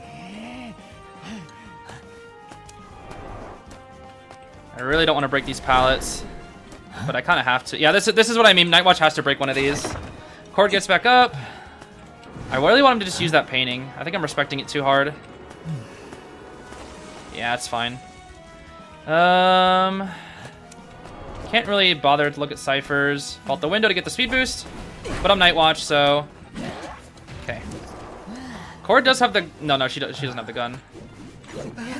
I haven't been looking at ciphers as much as I should, but all the ciphers are on this side of the map, and none of them are wiggling, so they're probably gonna opt to heal up somewhere. Let's just like say, probably over by this cipher or something. Oh, I'm bad at this game.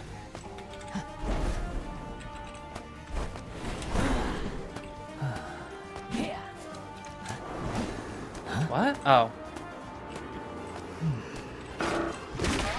I'm bad.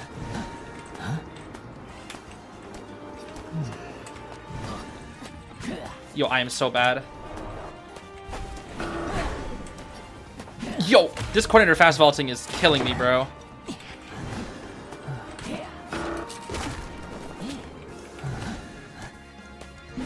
Woo! Scary.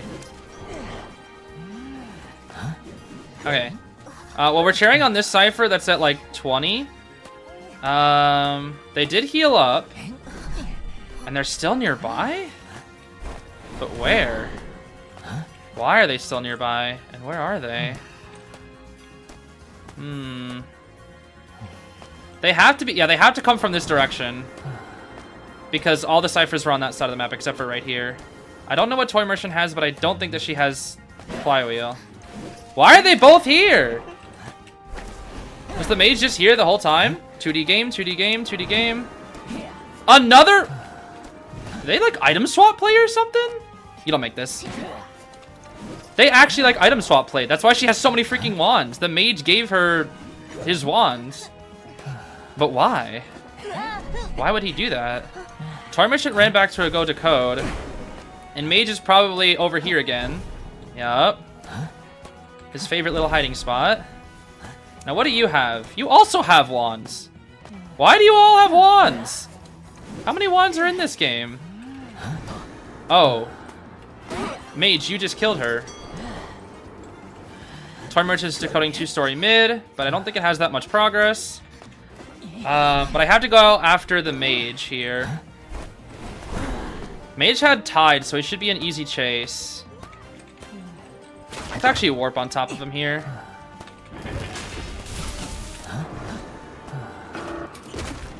You don't have Flywheel. Oh, you have wands, yeah. That's smart. Yo.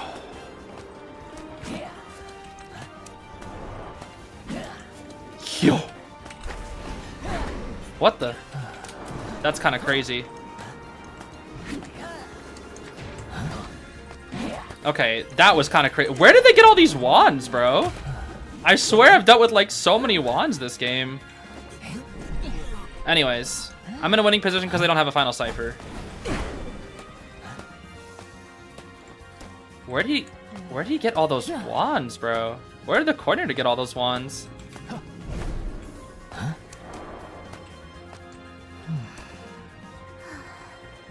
Harry Potter, come to die.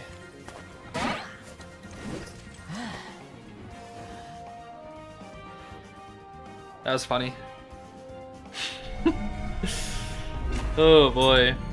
Dude, I hate that mage accessory, the one that sticks around and like emotes. That one is so annoying, dude. But that's what the old me would say. The new me would say that's funny. Change, become new, as Isagi would say.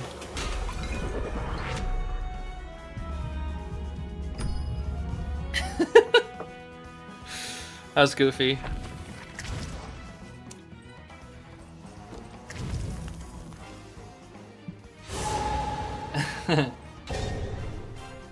He can't come to the phone, he's dead. What the heck? Wild, thank you for the 10 gifted memberships. No! My biggest weakness. Hospital. Oh, hospital. So scary. Maybe I should play fish. Or fools. I'll try fools, depending on what the team is. Ooh, barmaid, yikes. Ooh, I'm cooked. Barmaid forward gardener, yikes. This is gonna be tough. Barmaid in hospital is a guarantee. Oh, I am cooked, bro. I am cooked. I am so cooked.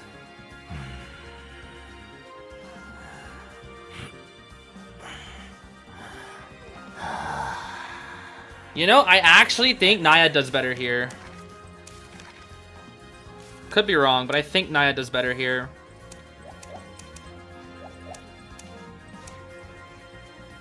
Oh, I need some stun reduction for that forward, though. Yeah. Okay. I think this should be fine. Yeah. That's probably Acro Shack, Barmaid mid, forward, down, Gardener up. Yup. Good spawns. Okay, so I really don't want to chase the Acrobat, but I don't really have a choice. I can't chase the Barmaid in middle. Or could I? Do I risk chasing the Barmaid in hospital? I'll decide when I see my spawn. If I'm closer to hospital, I'll try to chase the Barmaid. This is gonna be tough. This is a hard comp. This is a very meta comp. Well, unless I'm like Opera Singer or Ivy. Actually, it's pretty good against Ivy. Well, regardless of the forward. Forward's like good against everything except for like the top 3 hunters. Okay, I'm gonna try to go after Barmaid. I think she's gonna go upstairs. I'm gonna make it look like I'm gonna go for the Acrobat, but then like set up that harpoon that people like, this one. And then I'm gonna go upstairs and see if I can get the... Was that the Barmaid? Barmaid left. No, wait. What? I just saw Trail. Huh? How'd she not get watered? Okay. Well, I guess I'm a doofus. Never mind. I swear I saw Trail up there. That's what's crazy. Okay, let's do this. So Acro's not in the water. He's going over here. Shack is kind of watered off, though. Yeah, my Naiad is not nearly as strong. Okay, let's water off the kiting areas. 30. I might want to blink for first here. Unfortunately, it is hospital. They have the biggest advantage here. Oh, that's annoying. I'm not going to vault anything anyways. Let's just water off all of ruins here. Yeah, this Acrobat knows what he's doing. Transitional kite. God! No! Why'd I get stuck on that? Not yet. He's gonna bomb. Fire bomb. Okay, I need that first hit.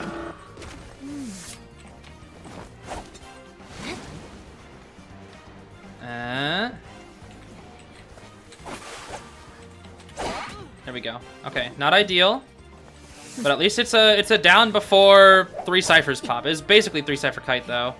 I don't know where how that Barmaid didn't get watered off though. That's confusing. So I know where the forward is coming from. I need to set up a big harpoon though. It's big harpoon. Big puddle. I mean, at least I think he should be coming from here, right? Is he not? How is he already there? What? What? Where'd he come from? Am I throwing? I think I'm throwing. Okay. Acrobat. He got stuck? He has flywheel? This slow bomb is making me suffer? Alright, that's fine. He should be dead here. Oh my. Yo, this character gets way too many resources. Oh my gosh. Woo! Hospital, man. Hospital is a map, that's for sure. The fact that there's just a pallet everywhere. Everywhere there needs to be. Okay, he's out of resources. Oh my.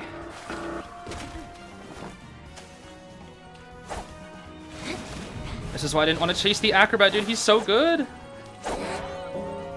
Okay, forward is here to harass. Oh, he started early. I swear I set him down, though. Oh. Oh, I'm cooked. I should have just played Night Watch, bro. I'm not as experienced with Naiad. If that was me that was hitting. Like, I don't know what to do in a situation like this. Oh my gosh. Yeah, no, it's over. Brother, I can't hit him. Pop. No? Forwards here?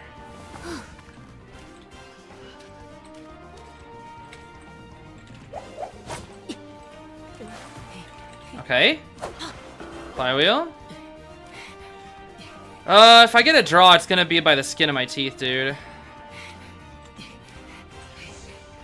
Okay. I haven't been looking at the ciphers at all as well. I've been doing so bad this game. I just don't have the confidence in this freaking match, dude. It's Hospital up against survivors that are really, really good. I can't even, like, see the forward. Where does he keep coming from, dude? It must not be primed or something. Ah, the back door, of course.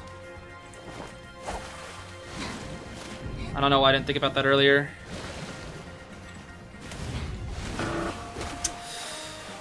Oh, they're just gonna pop, aren't they? Like, there's just so many pallets, I can't afford to break them. Oh my gosh, everybody knows how to deal with Naiad, bro.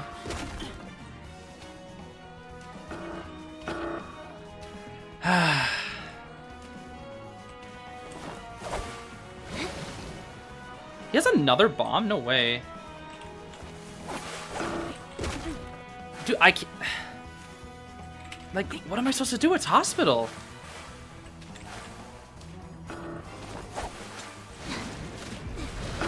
Oh my gosh, pop right here.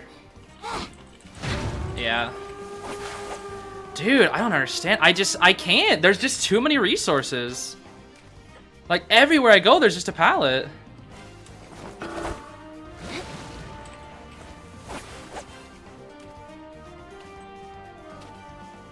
Oh gosh. Why don't I just hit? Because if I'm trying to water down him. Are they really gonna rescue? No way. I just have to take the 1K, unfortunately. Acro's so broken, dude. He's such a busted character, man. On Hospital, like, why did I chase him? I don't know. Where'd the barmaid go, though, dude? I saw her.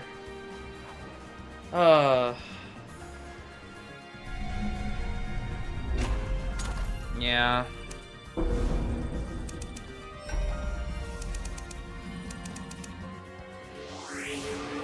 Where was that barmaid, dude? That's what I want to know. I set up the harpoon and everything, and I saw the trail. I swear I did. So, like, where was she? That's what I don't understand. How am I supposed to find somebody in Hostel that's already rotated?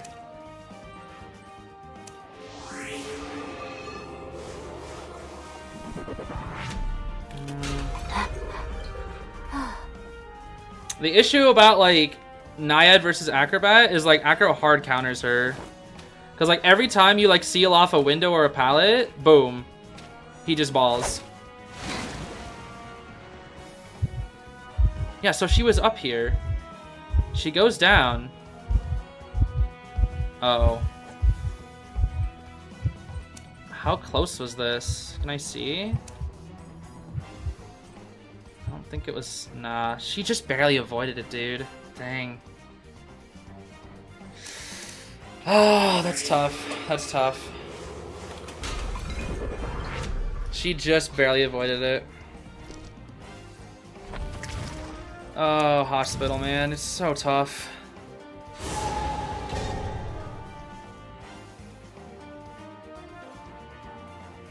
I didn't look at that part. Cause the thing is, I saw her trail and I assumed she would have got watered.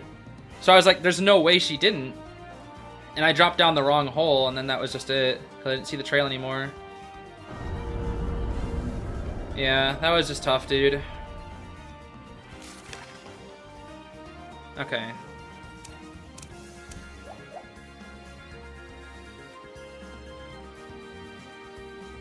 Like, I don't know what I'm supposed to do in a situation like that, bro. Hospital's really tough.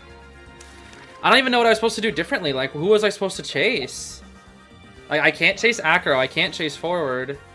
I can't chase Barmaid, and I can't chase Well, like, Garner I can chase, but I'm gonna waste so much time.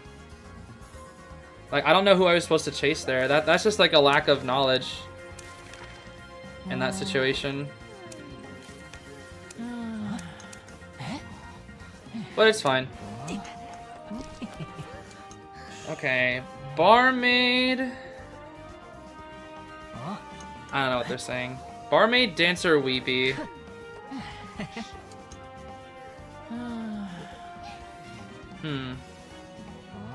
You know? I think I can actually... go insolence. The reason being, the insolence counters barmaid, weeping clown, and dancer. I don't need this. So I can put it here to not lose track of my target, I think. I think I'll keep Blink, though, because it is Red Church. I think Inso will be good here. I chase on this side of them. No, I chase on this. I'm not confident on that side. I am not confident chasing there. Let's see. Weeping Clown will be harder for me without presence, so I think I chase the dancer first.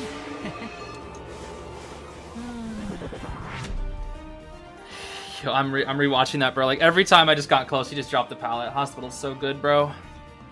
Hospital is so OP. But then again, I just need more Naiad experience if I really want to try and win with her on that map. Okay, I'm already picking up Tinnitus. Dancer is moving toward middle. She might be able to set down some boxes. Yep, there we go. Oh, that's going to be a hit. She has to mind game this pallet. Okay, that's a hit. Walking back toward the slow box, that's fine. I think I'm going to opt to break this. Unfortunately for Nightwatch, his Windwalk does not reach all the way into church. He's going to set down a box. He's going to probably spin to the window. I think because of the insolence effect, I might be able to, and because of her... Yep. All back through. That's unfortunate for her. Okay. I'm equal in points because I looked at ciphers a little bit. I know where those ciphers are. Okay, officer got off his cipher, so he's coming in. I'm gonna take some time and clean up the slow box while I'm here. And she only has one box left. So, the rebound potential is there, but it's not perfect. 2 people got off their cipher? Barmaid got off her cipher. Why? Here's the officer. I'm just gonna hit him. Force the earlier rescue. And I can afford a double down here. Yep, because I have Blink. And I have Nostalgic, so I can keep track of her. I get my wins back. She's gonna get a lot of distance. But I think it'll be okay. Wait for it. There we go. She's gonna twirl away with slow box. But her rebound potential isn't that high, because now she dies to Blink. Go. I don't even need to use Blink. Cool. Whipping Clown is probably nearby, but he's not posted up. I dropped. He was posted. I'm glad I looked. Okay, Dancer. This is gonna be her second chair. We're gonna chair on the Weeping Clown cipher. I haven't been looking at ciphers as much as I should be. First officer does get healed by the barmaid, so he did not use up his self. But we're gonna try and force this rescue with or against Weepy. Okay. There we go.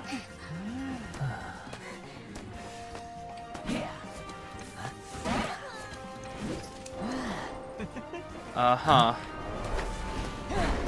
Okay, he ran away. That was interesting to say the least.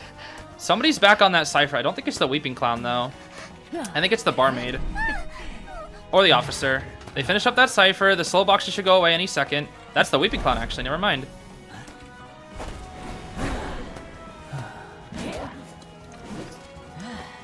Okay. Basin is here. This is good. Offer to use up his tide. So this is probably a win. Keyword being probably. I still have Blink to go for like a crazy drop down, but Officer still has 2 watches, so he can still guarantee a rescue. So maybe I should hold on to the Blink. Let's see.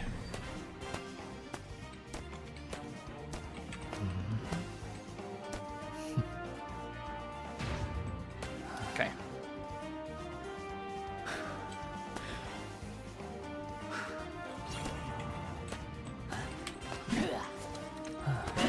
Ooh! Okay. Oh! Yo, Night Watch Gaming.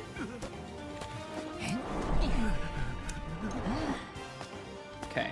Barmaid should be coming down.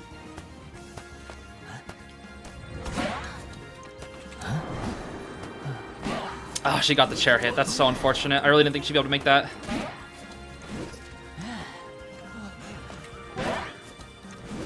You can use your rocket.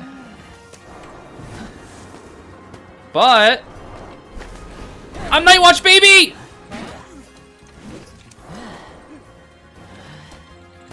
I'll take it.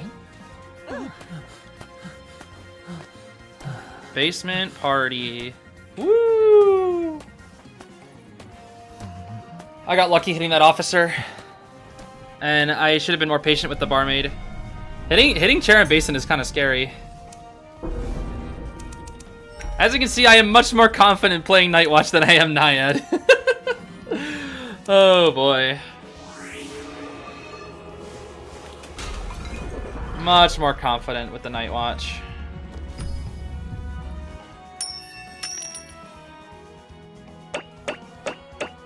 Although I think I only won that because the dancer's kite wasn't stellar. I think the dancer could have had a much better kite. If her boxes and her spins are more optimal, that was probably a draw. Positive thoughts? No, I'm positive. I'm just saying it how it is at the same time. Because if she kited longer, then that would have been a lot harder to come back from. Or I guess snowball. Draw is a win. Nort Ganji CEO. How strange. Alright, well this is Lakeside, so we're gonna probably go with something like this. Ooh, cowboy. Oh, perfumer. 2 characters I struggle against. But what about the other 2? Dedicated rescuer and then support probably? No, they have a support with cowboy. Dedicated rescuer decoder maybe? Come on, guys. Hurry it up. Oh! Oh! Oh! Oh! I see. No dedicated rescuer. Healer, tank. So tank, healer, decoder, harasser. So basically 3 archetypes that I'm weak to. I'm going for you, Midzai! Is this you, Shad? Don't think I saw you in my comments. She's gonna try and hide though. The thing is, I think even if she hides, I think I'm still gonna commit because I brought the quenching effect. So I'll be able to see her after 50 seconds, get a hit, and down her with like after blink. So I think even if she like hides from me, unless she like outright rotates, I think I can just commit to her. Cause she's definitely gonna hide, right? She's definitely gonna hide. Well, that's how we have the quenching effect. Let's see. Do I have tinnitus? I got it while I was moving over here. I don't see her. Is she hiding in the cornfield is the question. She maybe is. Huh? I still have tinnitus even all the way back here, which is kind of crazy. So she has to be... Yo, I'm so good. I think I actually get a hit here.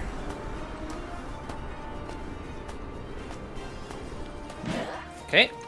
She breaks that pout. I have to break it too. Okay, she's still walking around. We don't want to use our wind just yet. Not yet, not yet. Okay. You don't make that. You don't make that. Okay, I'll take it. Who spawned... Wait, who spawned Big Boat? I don't remember, actually. Well, regardless, everybody's working on a cipher. Middle came off their cipher. Probably Cowboy, right?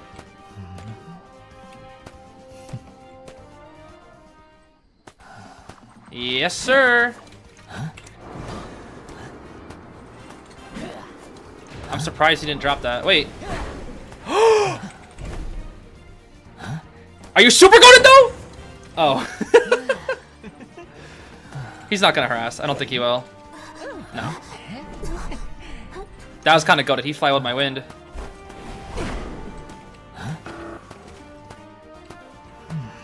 Perfumer's coming in. Is she gonna get the rescue or is the Cowboy? That's the question. I think she's gonna.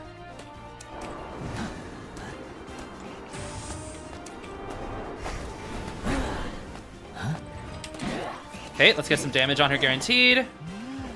Cowboy's gonna try and body block. I'll just gonna hit him. So then I can get full prez. And I think they're a little behind on ciphers to be doing this. So this is one of the situations where I have to break a pallet. Okay, that's fine. Okay, no more harasser. And it's Mind's Eye, so I should be able to get her down. 1 charge. 2 charge. She might have flywheel. No, she doesn't. Okay. Perfumer gets healed up by the barmaid, who popped middle cipher, so she's over there. Cowboy is near Big Boat.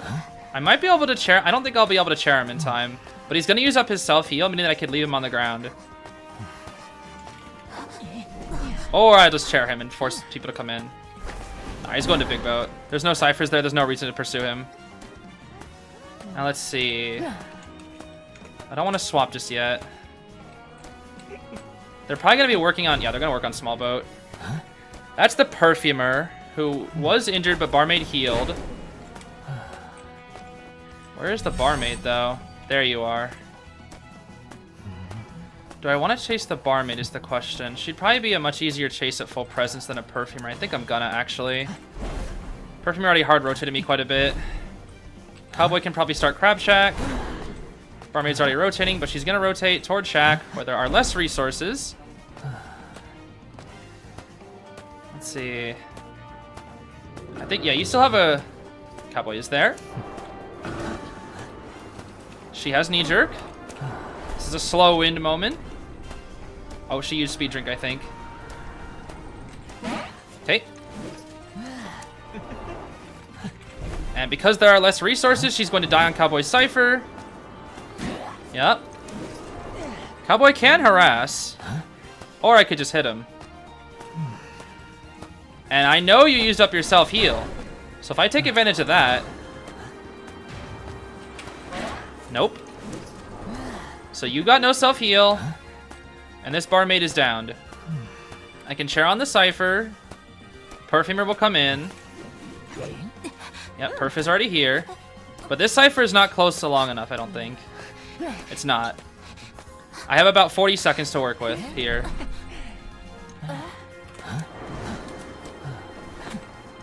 Use that perfume, yep. Now we hit.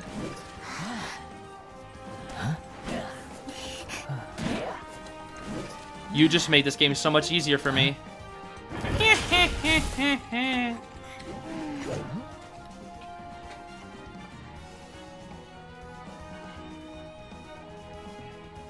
This is my proof. Well, she missed the rescue. I think that was 4K anyway. Yeah, that Cowboy is goated. That Cowboy is goated. He fly with my wind. I got really confident thinking I could make it before half, but he fly with my wind. That was actually really good. I think if I walked forward with my wind, it still would have got him. But I walked backwards with it, thinking I could like pull him away from it really far.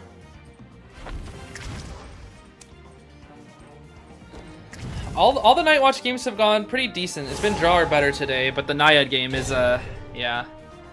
The thing is, I haven't practiced Naiad as much. I should look at like harpoon locations and like.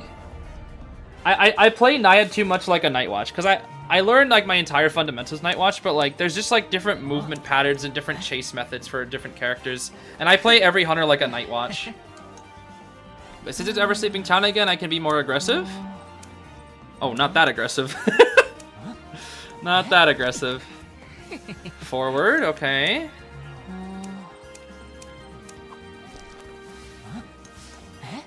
Ryuji and Joker and a thrower lady.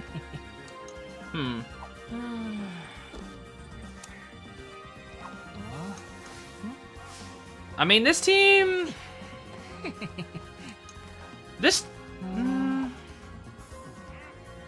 Prisoner and Faro are pretty easy. The issue is the forward and the acrobat. Those are the tough opponents. I do have insto to reduce the knockback from forward. And I don't want to chase the acrobat. Best case scenario, I find the thrower lady first. You're probably going to have your weakest target. I'm going to go here. Yeah, I figured thrower lady would be respawn there. I don't want her to get in the graveyard. If I'm chasing the thrower lady, I'm gonna chase her down toward prisoner. Or like chase her toward one of her allies, basically. Sumire is Far Lady? According to the leak, she is, which is sad. It'd be pretty funny if Zeez gets cut out by Faro. I still get cut out by Faro. Faro's still mind game me. I just think she's a bad character because she's inconsistent. Like the same thing with Journalist. I still got cut out by a Journalist too. But that doesn't mean I think she's a good character. Okay, Faro is going that way. I think I'm just going to taxi a little bit. I think I can afford it. I have warp. I don't want to lose track and get rotated super hard.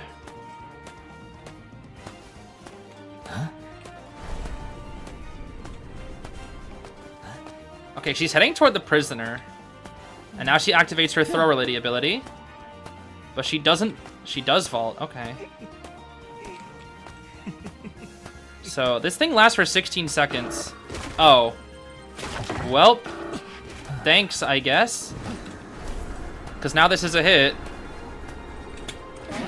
Yep. And my Inso is almost charged. But I don't think I want to use it just yet. Forward is nearby, let's remember. Yup. That's fine. Okay. There's the forward. Okay, I guess he forgot how to harass. That's fine. How is his Cypher done? Oh, prisoner. I was about to be like, huh? I haven't been looking at ciphers, by the way. Somebody's at corner house. That's the acro. Prisoner's over there. I want to force the rescue. Never mind. Let's not do that. Go get it, Ryuji. Okay. Farlady doesn't have much. Yo, why is everybody goated today? It's kind of crazy.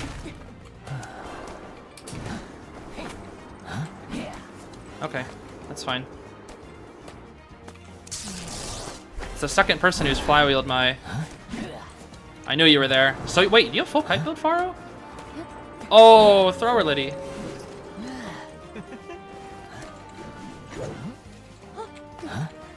I thought I was going to see forward. Okay. Let's break this.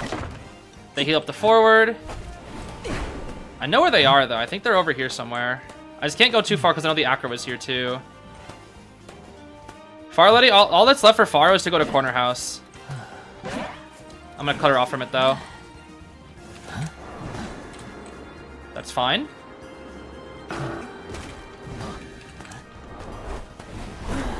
That was a good line of sight breaking. And then the forward's being forward. Okay, there we go.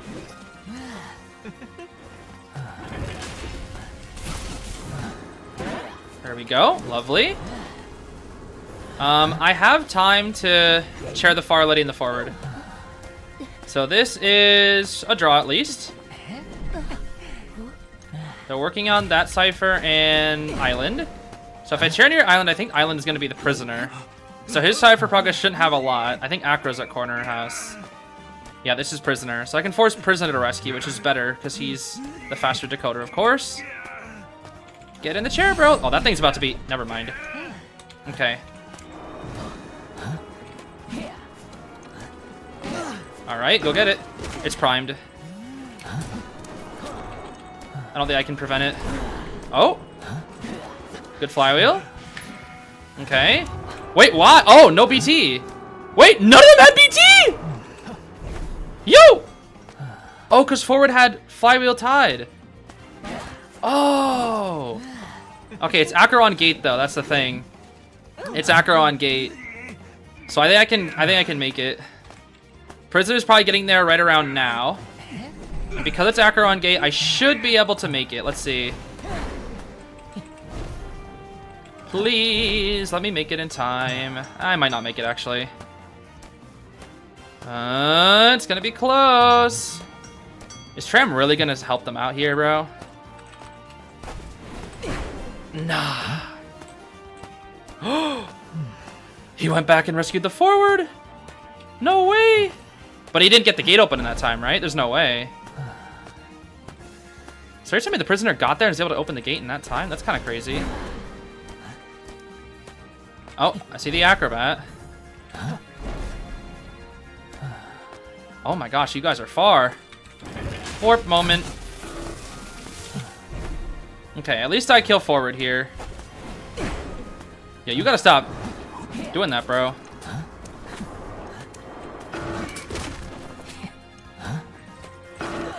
Oh my gosh, dude, this forward's goated.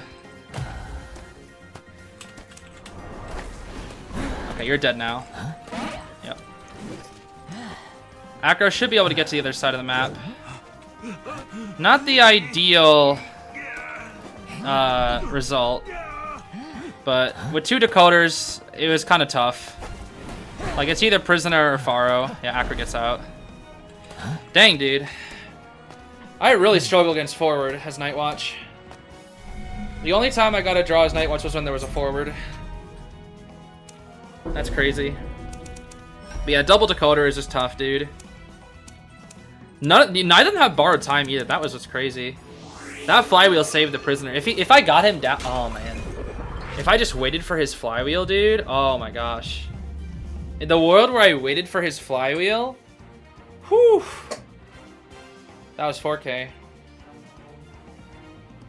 And because it was forward, he was able to rebound. I should have gone for the prisoner, actually, in that situation. I shouldn't have chased the forward. I should have gone... Because the prisoner had nothing to work with. He used up flywheel and stun. So I should have gone for the prisoner, not the forward. Because the forward had an entire ball. Yeah, I should have gone for the prisoner.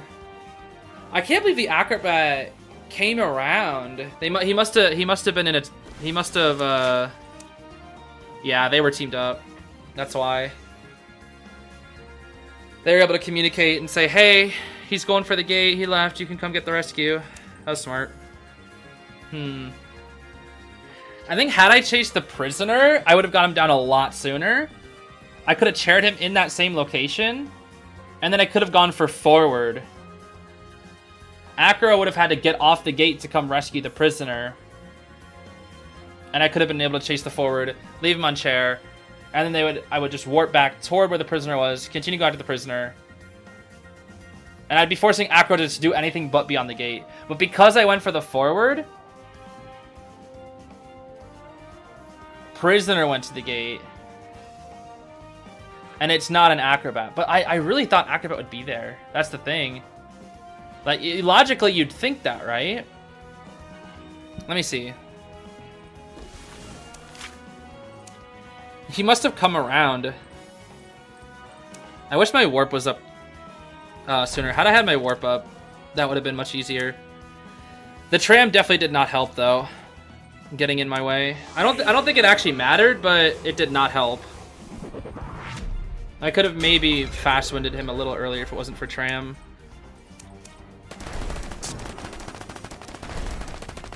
Cause like the initial kite wasn't bad. Like I got the Faro down pretty soon, like pretty fast. Could have been faster, but it was relatively fast. I just really struggle against forward, yeah. Okay. Yeah, I should have been paying more attention to the ciphers. I wasn't paying attention to the ciphers enough in this game. Because the thing is, with Far Lady, it's hard to, like, look around. Like, this was good. And then, I agree with this play still. Nah, he reacted, bro. He reacted. And then he stuns, pops. I literally could have got the prisoner down right there. I should have chased the prisoner. Dang, the Acro was already on the gate. He got on the gate much faster than I thought he did. So I get the forward down. They do meet up over here. And he already decides to go to mid. Wow. Yeah, I should have went for the prisoner. I should have went for the prisoner. Yeah. If he didn't have fly, no, he already used his flywheel, so I should have gone for him after the cipher pop, because the forward had the ball. That's the issue. I picked the wrong target to go after an end game. Because the forward had so many resources. He had flywheel, tide, tons of ball. Like, that was just the wrong target. Because I expended so many resources chasing him. I think it's fine though. Lesson learned. Lesson learned. That was such a jank situation though, because neither of them had borrowed time. That just goes to show how game-changing flywheel is. That prisoner's flywheel changed the game from a draw, or from a 4K to a draw. That's how crazy that flywheel was.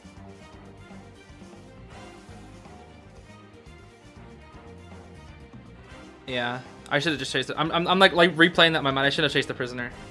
I think that's fine though. I don't think we did too bad today. Besides the Naiad match on Hospital, which like is fine, because like I was up against an acrobat. I was up against a good team on Hospital with a hunter I'm not as experienced with. So I'm not that mad. I know I could have done better, but it's like it's acceptable for now. But it's not what I want to stay as. So with Night Watch, I got draws in better, so I'll take that. What happened in the Naiad game? I mean, I got rotated by the barmaid, and then I chased the acrobat, which is my biggest mistake. I didn't have a good chase target. There was no good chase target, and then I ended up chasing the acrobat, which is probably the worst chase target, honestly, because I chased him in shack, then he went to ruins, then he went just everywhere. He just had 10,000 resources, and there wasn't really much I could do. But it's fine. Don't chase the acrobat ever. Never chase acrobat. Acrobat's the most broken survivor in the game. Yeah, just don't chase acrobat. Never chase acrobat is what I'm learning from this. But yeah, I think we did okay. I think overall this was like a good way to make progress. It was good progress. Yeah. I'll take it. Let's see. 7 o'clock. I don't know if I have time for duos. Let me check real quick. I don't think that I do, unfortunately. Give me 1 second.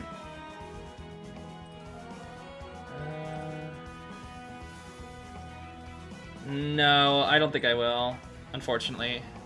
Alright, sorry, that's gonna be it, guys. Sorry, I have stuff I gotta get to. I would like to do duos, but I guess we're gonna have to wait till next week. But yeah, the reason why this even happened today, besides just mindset changes and what my goals are in the future. I know I ranted about that for a while, but it's really like the direction that I want to take my mental and the state of the channel. Not that anything's going to specifically change, but it's just more like I'm like thinking harder about it, I guess. I don't know. But tomorrow we'll have that just casual have fun tournament. I still don't know entirely how the setup of that is going to go, but I'll figure it out probably today, later tomorrow. And that will be tomorrow and Thursday. And I'm not sure if there's any more scheduled days, but yeah. Tomorrow at 5 p.m. PST, that's around when the stream will start. So if you guys want to watch the tournament, feel free to do so.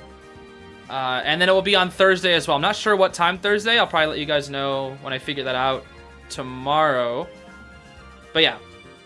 Anyways, that's going to be it. I think we did okay. We're making progress slowly but surely. I'm satisfied with today. And the new mental thing. Yeah.